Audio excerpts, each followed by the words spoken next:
Welcome back to guide for maths. और हम पढ़ रहे थे क्लास 9 का मैथमेटिक्स। और जो चैप्टर आज हम लोग चालू करने वाले उसका नाम है एक्सपोनेंट्स ऑफ रियल नंबर्स। और इस चैप्टर में टॉपिक्स कुछ इस प्रकार है। पहला टॉपिक है integral exponents of real number, then law of integral exponents. Third topic है rational exponent of a real number and the last topic is law of rational exponents. ये चार टॉपिक्स हमें कवर करना है, तो हम लोग स्टार्ट करते हैं पहले टॉपिक से, जिसका नाम है integral exponent of real number. Okay, हमें इंटीजर का मतलब तो पता ही है। इंटीजर्स क्या होते हैं? माइनस इन्फिनिटी से इन्फिनिटी तक जो भी नंबर्स होते हैं उन्हें हम इंटीजर्स बोलते हैं। अब यहाँ पे दो नई टर्म्स चाहिए, एक्सपोनेंट चाहिए और एक टर्म है ये रियल नंबर्स। तो पहले हम डिस्कस करते हैं रियल नंबर क्या होते हैं, क्योंकि हमने चार नंबर अभी डिस्कस किए थे। जब हम नंबर सिस्टम पढ़ रहे थे हमने चार नंबर डिस्कस किए थे, natural number, whole number, integers and rational number. Now एक नया नंबर आया है real number. Real number integer में ही अगर हम ये हमारी नंबर लाइन है 0, 1, 2,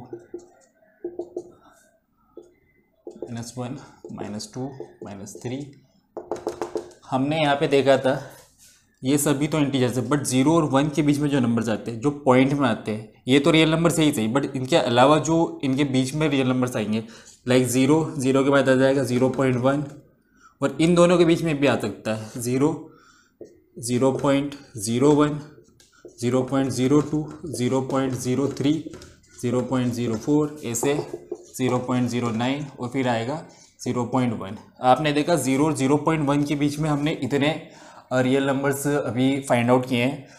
अब हम और भी कर सकते हैं, ये 0 से लेके 0.01 के बीच में और कर सकते हैं।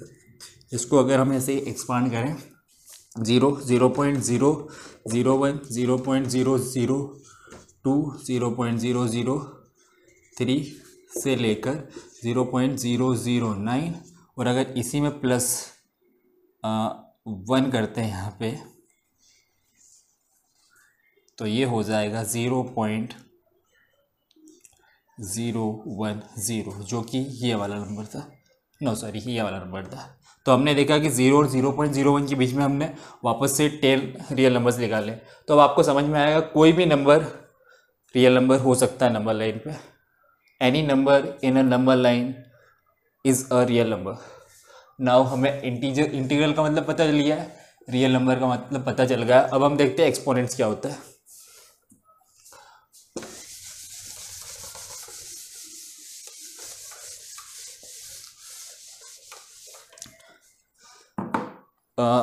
लाइक मैंने नंबर लिखा है 2 एंड यहाँ पे लिखा है 3। तो यहाँ पे जो 2 है उसको हम बोलेंगे बेस, और जो 3 है उसको बोलेंगे एक्सपोनेंट, और power.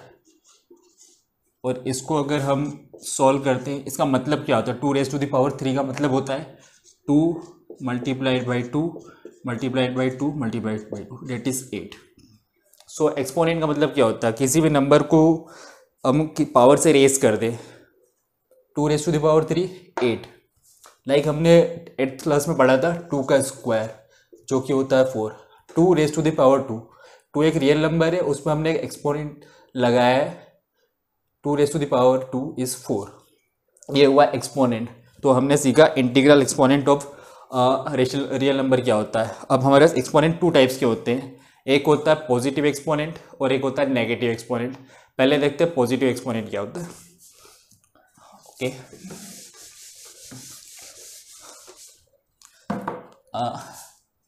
number of the form a⁻n, where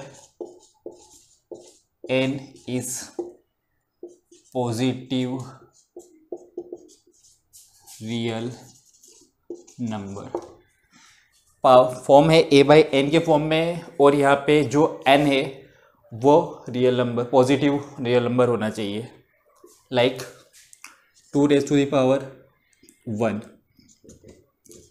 that is 2, 2⁻², 2 multiplied by 2, that is 4, तो ये होता है पॉजिटिव, इसको बोलते हैं हम पॉजिटिव एक्सपोनेंट्स। और करेक्टली बोलना है तो पॉजिटिव इंटीग्रल एक्सपोनेंट, क्योंकि अभी हमने पावर में यहाँ पे इंटीजर लगा है। ओके, नाउ एक और टाइप का होता है नेगेटिव इंटीग्रल एक्सपोनेंट।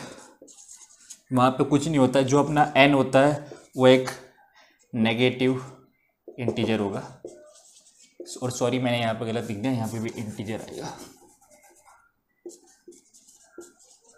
ओके, तो अगर 2 की पावर में -2 है तो उसको हम लिखेंगे 1/2 और इसी को अगर हम आगे सोल्व करेंगे 1/4। ये हमारा आया नेगेटिव इंटीग्रल एक्सपोनेंट और ये है पॉजिटिव इंटीग्रल एक्सपोनेंट a⁴n, जहाँ पर n एक पॉजिटिव इंटीजर होगा तो उसे हम बोलेंगे पॉजिटिव इंटीग्रल एक्सपोनेंट, और जहाँ पर n नेगेटिव इंटीजर होगा उसे हम बोलेंगे negative integer exponent. Okay, now हम कुछ क्वेश्चन सॉल्व करते हैं इसी पे।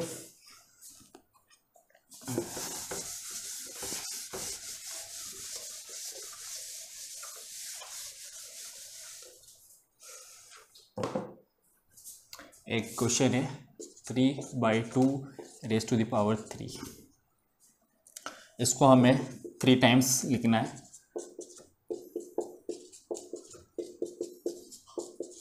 Okay, 3 × 3 9, 9 × 3 27 and 2 × 2 × 2 2 multiplies 3 times it is 8। Okay, now एक और क्वेश्चन है 5⁻³ अब यहाँ पे हमने देखा था कि यहाँ पे पॉजिटिव एक्सपोनेंट है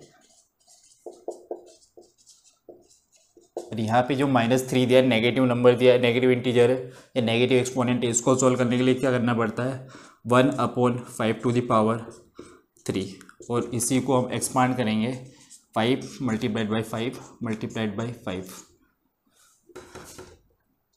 डेट इज़ 1/125। 5 का क्यूब होता है 125। एक और क्वेश्चन करते हैं हम लोग। दिया हुआ है, इसी को ही दिया है बट यहाँ पे अब 3/2⁻³ ओके, क्या किया था, नेगेटिव है तो हम उसको डिनोमिनेटर में लेके गए थे 1/3/2³ और अगर कोई भी चीज़ डिवाइड में होती है लाइक ऐसे दिया हो 1 डिवाइड 3/2³ तो जो हमारा डिनोमिनेटर होता है उसका हम रेसिप्रोकल कर देते हैं 1 × 2/3³ और इसी को अब हम सॉल्व करेंगे 2 × 2 × 2/3 × 3 × 1 जो यहाँ पे दिया था ये हो जाएगा 8/125। ओके,